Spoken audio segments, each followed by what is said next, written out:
नमस्ते सबैजनालाई, सन्चै हुनुहुन्छ होला हैन।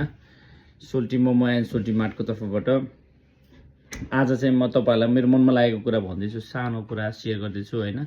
मैले आज हाम्रो सोल्टी मार्टको फेसबुकबाट पनि शेयर गरेको थिएँ। तपाईहरुसँग यदि भिडियो एडिटिङको आइडिया छ, कन्टेन्ट क्रिएसनको आइडिया छ भने चाहिँ भ्लग हैन, भ्लग सम्बन्धी चाहिँ यो फुड भ्लग सम्बन्धी चाहिँ एकदम राम्रो स्कोप छ जस्तो लाग्छ मलाई हैन। जस्तै फर एक्जाम्पल जापानिज रेस्टुरेन्टहरुको जापानिज खानाहरुको बारेमा फुड ब्लगहरु बनाउने हैन।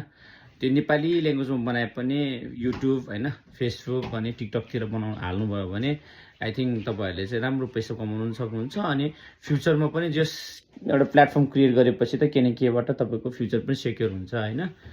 त्यो गर्न सक्ने हो भने चाहिँ एकदम राम्रो जस्तो लाग्छ हैन। हाम्रो कोही भाइबहिनीहरु नेपाली भाइबहिनीहरु स्टुडेन्ट हुनुहुन्छ भने चाहिँ तपाईहरु एउटा पार्ट टाइम जब बैंकको पार्ट टाइम जब गर्दै हुनुहुन्छ र तपाईसँग टाइम छ भने चाहिँ यो फिल्डमा हात हाल्दा एकदम राम्रो छ हैन।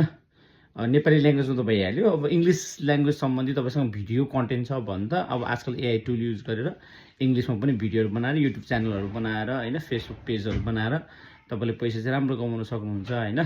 फ्युचर एकदम राम्रो छ। आजदेखि सुरु गर्नु होला यदि कोही इन्ट्रेस्टेड हुनुहुन्छ र तपाईलाई के क्वेशन छ, यसबाट कसरी इन्कम जेनेरेट गर्ने अनि कसरी चाहिँ एडिट गर्ने भन्ने विषयमा चाहिँ केही सोध्न मन छ भने आई क्यान गाइड यु। मलाई थाहा भएको कुरा म तपाईलाई शेयर गर्न सक्छु है। यति नै आजको लागि। Thank you so much. Have a nice day. Bye bye.